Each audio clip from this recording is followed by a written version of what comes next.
Hey, welcome to a communique and calendar. 8 days, February 7th to February 14th, Valentine's Day. The title's The Beatles and Saturn in Aries, and I'm your host, Mary-Laurence Bevington. So the communique is a little bit of a hello, and then the calendar is an astrology calendar, energy, numerology. I do a little color frequency. It's kind of fun. I was inspired by a philosopher named Alain de Botton, who had an idea that we don't have calendars the way that we used to, and because the structures that supported making calendars are not as strong as they used to be. So that's why I started writing it. Plus, I like calendars. It help me keep time. Helps me keep time. Okay, so if you can see a photo, it's by Andy Edwards, and it's a sculpture of the Beatles in Liverpool, England. And the photo is by Neil Martin on Unsplash. And start with some lyrics. So, quote, all my lovin' I will send to you, all my lovin', darling, I'll be true. All my lovin', all my lovin', ooh, all my lovin', I will send to you. That's from All My Loving, the Beatles, songwriters Lennon McCartney, though we should note that it's really a Paul McCartney song, but they had an agreement from day one that that was their deal, even, through the tumult that the latter days of the Beatles went through, they had that agreement. When they went solo, but prior to that, everything was Lennon McCartney, even if John wrote it. And that was released on the album with the Beatles. It was recorded on July 30th, 1963, an 11-day, and released on 11/22/63, the day JFK was assassinated. That part's going to come back. Wait for it. On February 7th, 1964, the Beatles and their entourage landed at JFK Airport in New York. Yes, yes, true story. 2 months prior, plus, Earth's corner of the universe split open as President John Kennedy and Texas Governor John Conley suffered gunshot wounds as their motorcade cruised Elm Street in Dallas, and their Secret Service wives, witnesses watched. Connolly made it, barely. JFK died. On February 9th, 1964, the Beatles opened with All My Lovin' on their first of 3 February appearances on The Ed Sullivan Show in front of 73 plus million fans in the studio and across the living rooms of America. A debunked rumor suggested that crime rates fell during their performance, now considered the beginning of Beatlemania. All to say our world has a way of writing itself.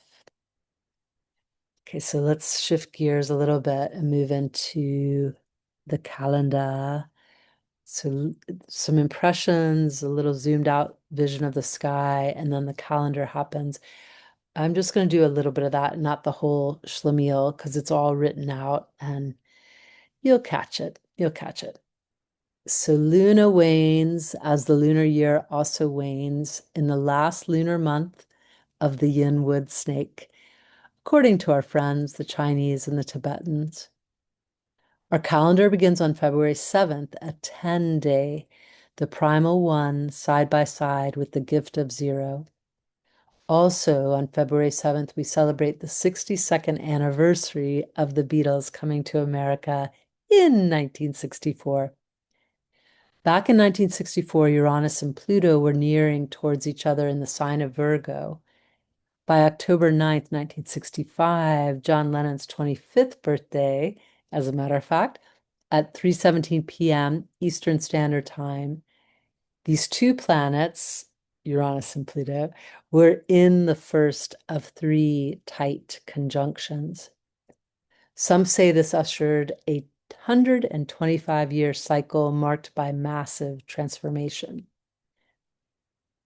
When conjunctions occur, a magnification of each planet can happen. They become larger than the sum of their parts. Nowadays, these two outer and slow-moving planets find themselves at times near and nearing 120-degree separation, known as a trine, and thought to be harmonious.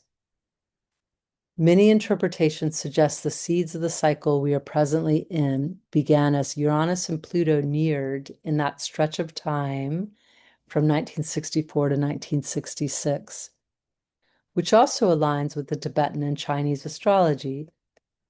The last time we were in the year of the yin fire horse was from, that should actually be yang fire horse, was from early 1966 to early 1967. And come February 17th, we will be there again. So yeah, for the record, we're going into the yang fire horse year.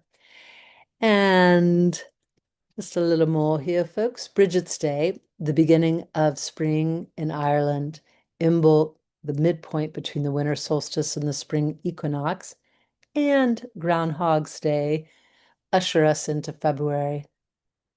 February, a month to cleanse and prepare for Eros. In February, the yang energy pushes the shoots through the humus as the hibernators stir. Uranus, the sky planet, has gone direct. Mercury leaves the mini in Aquarius, as in, this is the dawning of, for Pisces mutable waters, as will Venus, and soon. Volatility is here, but ease remains available should we choose to encourage it. Yes, people, eclipse season has awakened. Eclipses may usher in permanent change. Upcoming eclipses are on February 17th. It's a solar for the first one at 28 degrees, 50 minutes of Aquarius. Solar eclipses are on new moons. That's one way to always remember. So it'll be wherever the sun is. So the sun is in Aquarius, the moon is in Aquarius, the eclipse is in Aquarius. Just a little trick you can do there. So that day, February 17th, is also known as Mardi Gras, also known as Tibetan New Year, the Yang Fire Horse, also known as the beginning of Ramadan. Then again, we have an eclipse on March 3rd, lunar for that one, full moon. So it'll be in the opposite sign of the sun. The sun by March 3rd will be in Pisces. So the opposite is Virgo. And that's a lunar at 12 degrees, 54 minutes of Virgo. All right, step right this way for the February 7th to 14th astro calendar. So I do like to do this zoomed out view of kind of where everything is. It's kind of fun. The things I want to highlight particularly are these changes. They're kind of on the dramatic side. So one was in the headline that Saturn goes into Aries. That's February 13th. By February 20th, Saturn and Neptune are both going to be together at the creator point, the 0 degree of Aries, at an exact conjunction. Doesn't get any tighter. And we'll see. The last known timing that happened was before Common Era, 4,361. So, that's 2026 plus 4,361 years ago. So it's over 6,000 years ago. And that's according to another person's calculation. I did not do that calculation. So I'm going to go on faith that that's true. And anyway, it's a long, long time ago. We also have something amazingly sweet happening because our dear friend Venus goes into Pisces and she is exalted there. So I want to get that day right for you. It's February 10th. That's also the day that the venerable monks are set to arrive in DC after 2,300 plus miles of walking.